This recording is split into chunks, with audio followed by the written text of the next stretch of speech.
I do this every single time. I go in and I get started because like I said, I'm extremely impatient. Want things to go. Just do the fun part.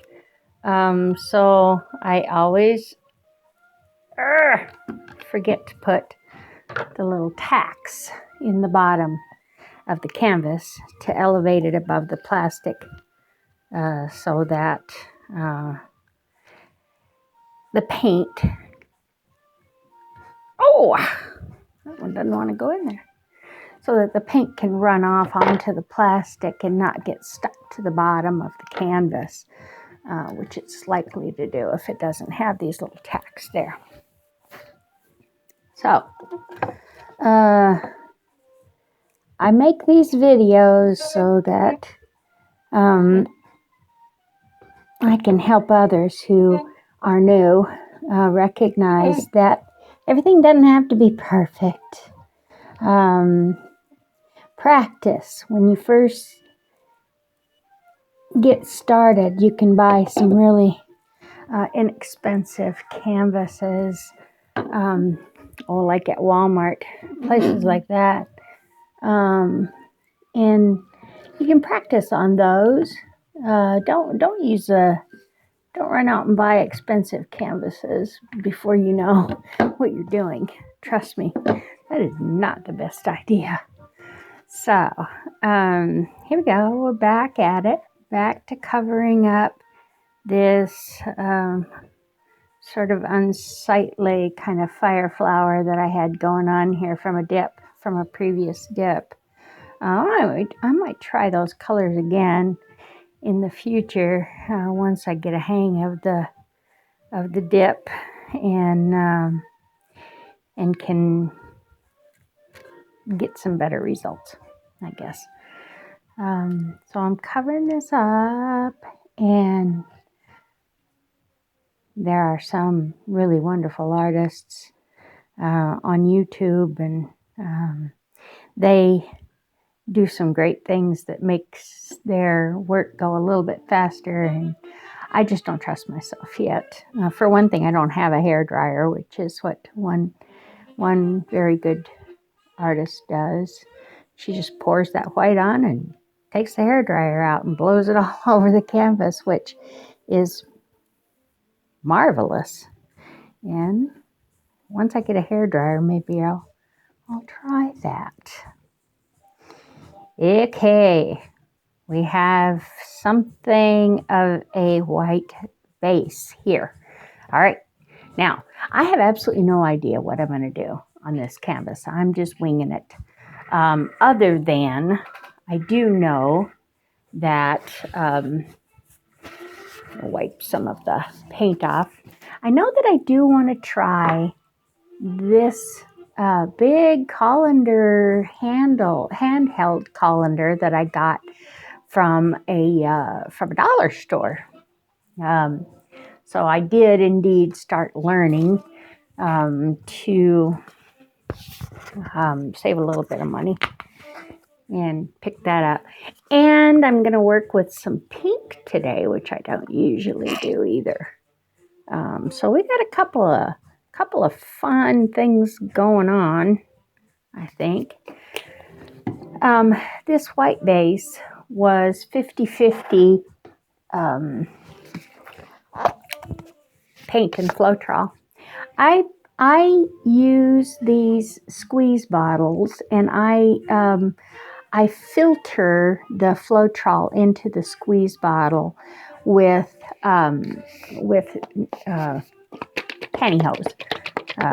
And the reason why is because Floetrol does get some lumps in it sometimes, and you don't want to be spending all your time filtering out all those lumps or picking out all those lumps. So I just filter the Floetrol to begin with, and that seems to work pretty well, actually.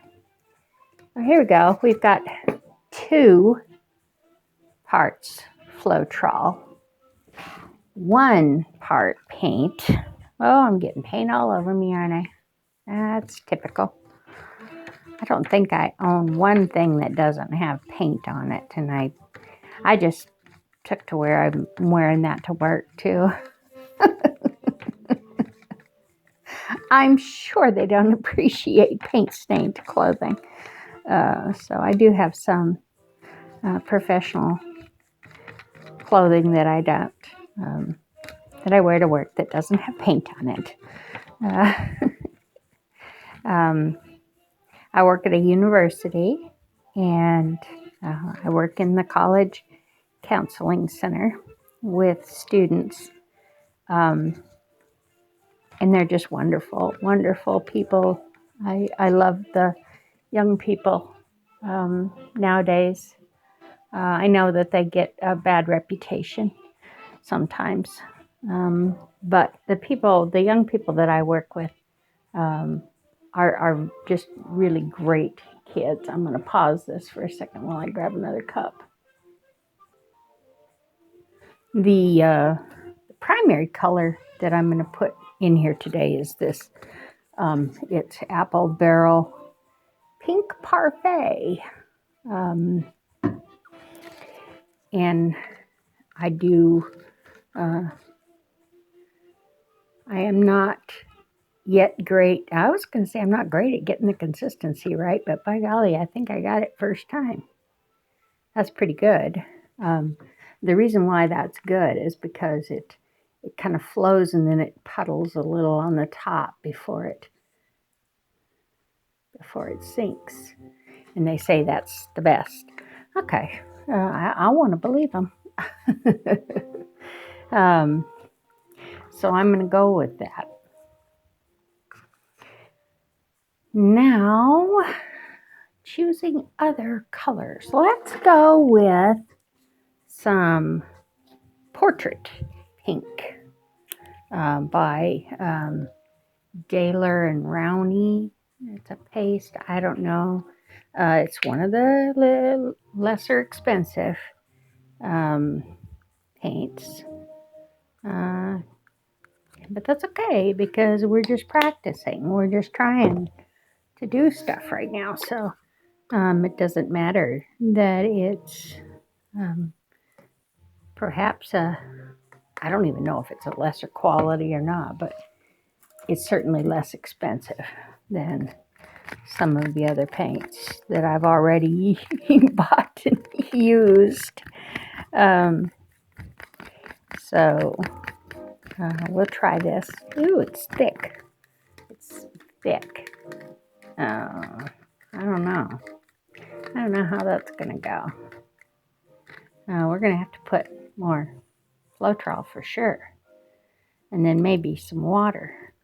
You just saw, oh, you can't see that on the camera, can you? There was like a lump that came through the squeeze bottle in the Floetrol, so I'll have to watch out for that. So Portrait Pink. This is perhaps a color that would have naively been called flesh back a long time ago, and I'm old enough to remember things like that. So let's see. I want some gold in this. I'm thinking that gold and pink would look really good together. So let's try it out.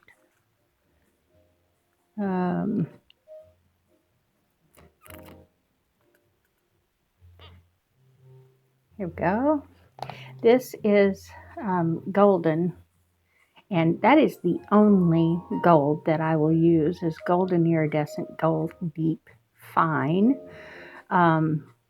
It makes really nice cells. It'll come up with the silicone when the silicone makes the cells. Okay, we're going to put some more Floetrol in here, and we're doing it 2 parts paint. I'm sorry, 1 part paint, 2 parts Floetrol. Again, until we get the right consistency. Okay, get me a little stick there and mix that up. See how it goes. I do like to, I keep some gold mica on hand because I do like to add some gold mica sometimes to make a little bit of, have the gold have a little bit of more sparkle and a little bit of texture, not much. And sometimes that gold mica will float to the top with the silicone, and sometimes it won't. So it's an experiment either way. Boy, these are just mixing really well today. I'm happy with that.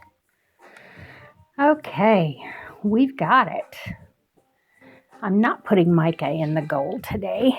I am, however, putting silicone in my colors. Just a few drops. We'll see. There's 1, 2, 3, 4. Oops. 2, 3, 4, 5. 1, 2, 3, 4. Okay.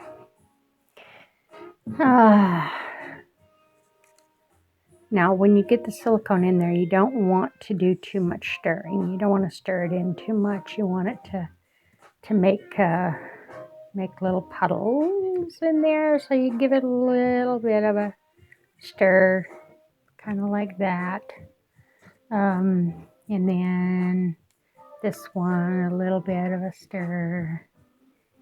And now we're going to see what we can do with this big, huge colander.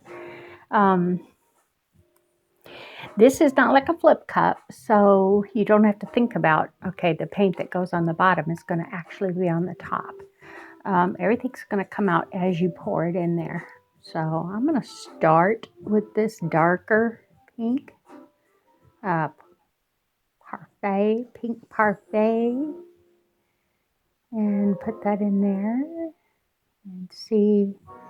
We have the advantage of it sort of straining itself. And some gold. We're just going to puddle this in the colander like you would a flip cup, but you're just going to let it strain out of the colander on its own, and we're just going to see what effect this has, if any.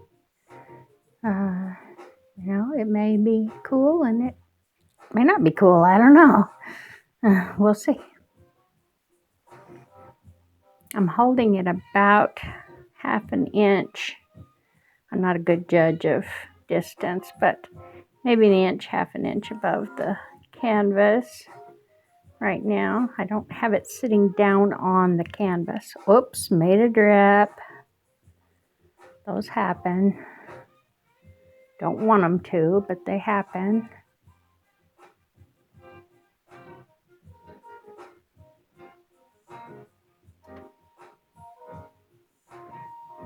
Try to keep from dripping too much. It's making kind of a neat pattern inside the colander, if you can see that. That's pretty nifty. Don't know that it's going to come out on that. It doesn't look like it's coming out that way on the canvas. It looks more of a mess on the canvas. Yeah, we'll see.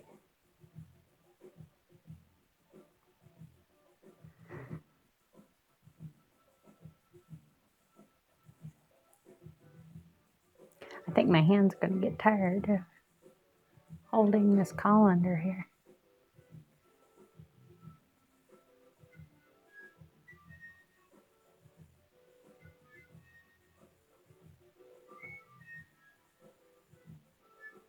I like my music in the background.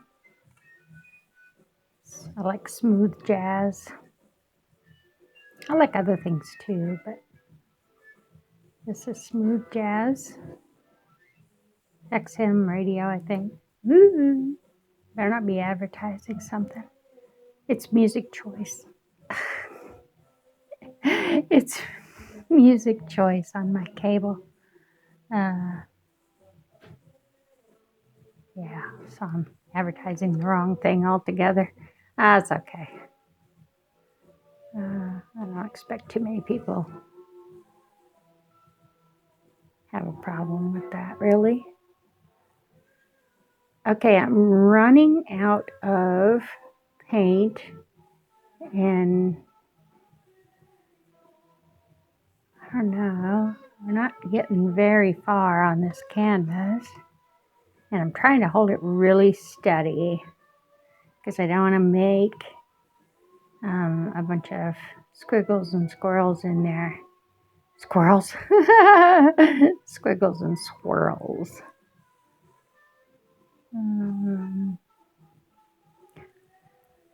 Just about done with our paint. I like the colors, I really do. So subtle. I don't see too many subtle pours. You see a lot of brighter colors, it seems like, and I do those too. I like them. But I just thought we would try for something different today.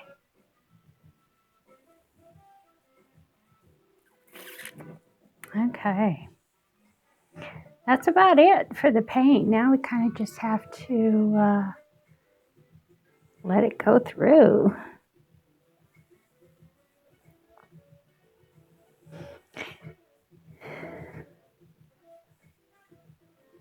I'm not exactly sure how this is going to do. I think here in a second, though, I'm going to flip it. Because the flow is slowing down. The pressure of the paint is what pushes it through the holes a lot. So just going to flip and let it come out on its own then that way. And see what we come up with.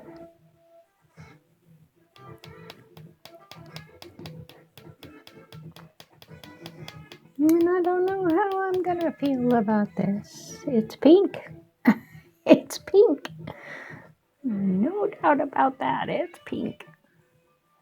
Okay, Randy, did you think what you were going to do with this colander when you were done flipping it? No, I didn't. Okay, so now what are you going to do with it?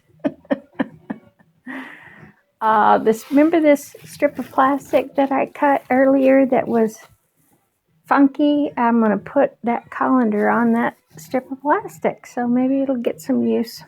Okay, there we go. All right, so boy, this, for one thing, I got it off to the side quite far, and so a lot of my paint just sort of ran off the other edge. So we're going to tip this a little. I'm not particularly fond of what's going on here, but we'll see how it looks once it's stretched a little. I do like the gold and the pink together. That is pretty. Let's stretch it a little bit this way. And then maybe back a little bit.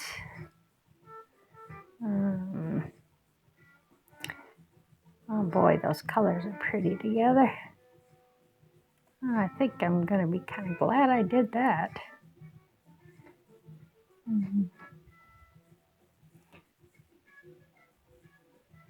I'm probably getting this canvas really close to you, to my camera on my phone. Oops, got some on the tripod. How come I didn't expect that? Like I said, I have paint on everything I own. Pretty sure. Okay, I think we're just going to leave it like that. I do see a lump here, and that might have been our Floetrol lump. Most people use tweezers. I should too. There we go. But once again, not prepared. Okay, there we go. What do you think? I'm gonna torch this a little bit, see if we can get some cells coming up.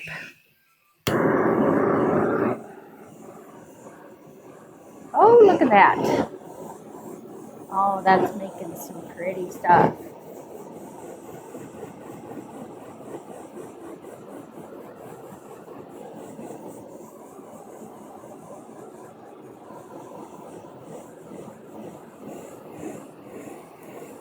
I don't want to burn the paint, so I'm not going to do too much. And I don't think it's going to pop up with that many cells, actually. Sometimes you get cells and sometimes you just don't.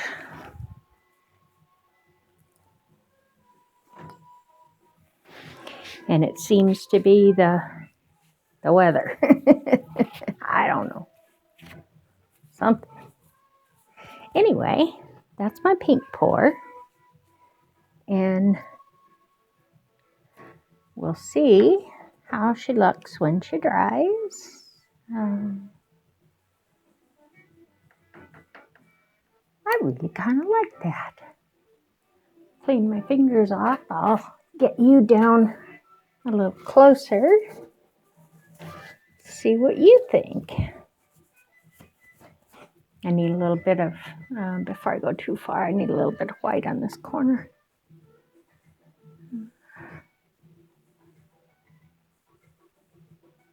I got some bare canvas coming out there. Make sure we don't have that. That's not highly attractive. Really?